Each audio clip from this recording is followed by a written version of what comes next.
Setelah mengetahui luas lahan yang akan kita tanami, pada saat yang sama dengan pengolahan lahan, kita dapat melakukan persiapan benih.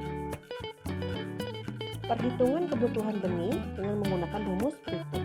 Luas lahan per jarak tanam dikali 100 per daya tumbuh dikali jumlah tanaman per lubang tanam dikali berat 1000 benih per 1000. Pemberian benih sesuai kebutuhan dilakukan di tempat pembibitan, sehingga saat lahan siap ditanami, maka benih juga sudah siap ditanam di lahan produksi. Kegiatan pengolahan lahan. Pembersihan lahan. Lahan dibersihkan dari sisa tanaman sebelumnya, sampah-sampah organik ataupun anorganik yang ada di lahan tersebut. Pengolahan lahan. Salah satu tujuannya adalah memperbaiki sifat tanah untuk menciptakan kondisi fisik, kimia, dan biologis tanah menjadi lebih baik. Memperbaiki struktur tanah dari struktur tanah yang keras dan padat menjadi gembur dan remuk dengan menggunakan alat-alat tertentu. Tahapan pengolahan lahan yaitu membalik tanah dengan menggunakan alat traktor singkal menjadi bongkahan besar. Tujuannya adalah membalik tanah yang ada di dalam tanah menjadi di bagian atas tanah. Menggemburkan tanah dengan kultivator, yaitu memecah bongkahan tanah menjadi remahan tanah yang gembur. Membentuk lahan menjadi beberapa petak atau guludan atau bedengan. Bisa menggunakan kultivator atau secara sederhana menggunakan cangkul. Barengan dengan pembentukan petakan atau guludan atau bedengan, tanah ditambahkan dengan pupuk kandang atau kompos untuk menambah unsur hara bagi nutrisi tanaman, ataupun dapat ditambah dengan pupuk yang slow release. Pada beberapa komoditas tanaman sayuran, pada umumnya memerlukan guludan atau bedengan. Manfaat dari bedengan ini adalah untuk sistem drainasi yang baik, agar saat hujan air tidak menggenangi pertanaman. Karena air hujan yang menggenangi pertanaman bisa menyebabkan penyakit bagi tanaman, dan untuk memudahkan dalam perawatan. Bedengan dibuat dengan ukuran lebar 100 sampai 120 cm. Panjang disesuaikan dengan panjang lahan.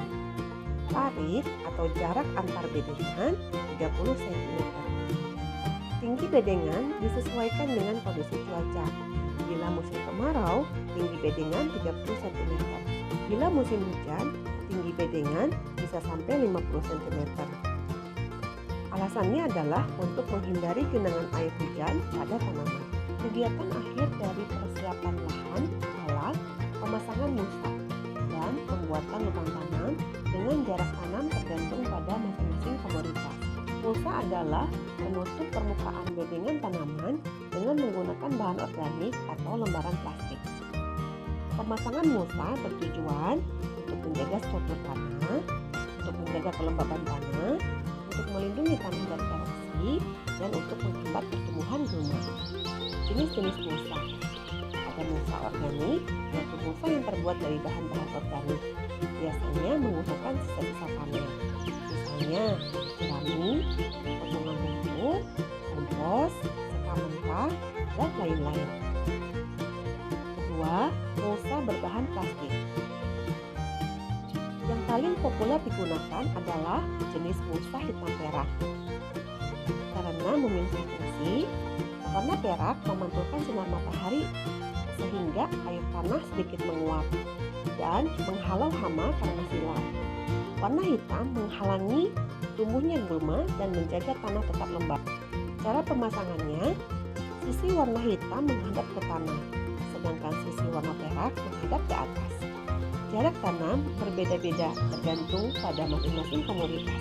Jarak tanam setiap komoditas tanaman ditentukan oleh varietas tanaman, lebar tajuk atau jangkauan percabangan tanaman, jangkauan akar, anakan, kesuburan lahan, dan ketinggian tempat. Jadi, bagaimana penjelasannya? Sudah cukup jelas ya untuk penjelasan materi persiapan lahan tanaman ini?